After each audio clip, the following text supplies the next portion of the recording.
segundo paradigma, que a falta de um nome melhor denominaremos de paradigma da descontinuidade, ele é revolucionário em uma outra direção, diferente do materialismo histórico. Ele começa por afrontar valores e ideias que eram até então tidos como transcendentais, ou mesmo ahistóricos, até mesmo pelos historiadores. Existe efetivamente a verdade? Não se trata aqui de indagar mais se o historiador pode alcançar algum tipo de verdade, mas de questionar a própria existência de verdades. As sociedades humanas e a humanidade como um todo, mesmo que sujeitas a eventuais retrocessos, terminam efetivamente aí por avançar na direção do melhor, será?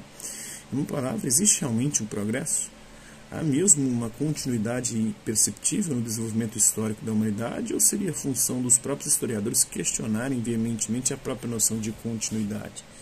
Existe algum valor perene e transcendente a histórico, ou todos os valores devem ser submetidos ao tribunal de sua própria historicidade?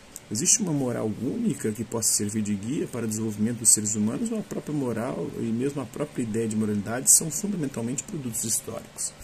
Perguntas como essas começaram a confrontar ainda no século XIX as próprias bases da civilização ocidental. Nesse sentido, o paradigma da descontinuidade é também revolucionário. Um dos primeiros filósofos a enunciá-lo foi o Friedrich Nietzsche, que legaria às gerações seguintes de filósofos e historiadores a possibilidade de afrontar a ideia de história e a partir da própria noção de historicidade, de que tudo está mergulhado no devir histórico, inclusive as próprias representações da história, em que pesa aí que o historicismo tenha também aprofundado essa discussão.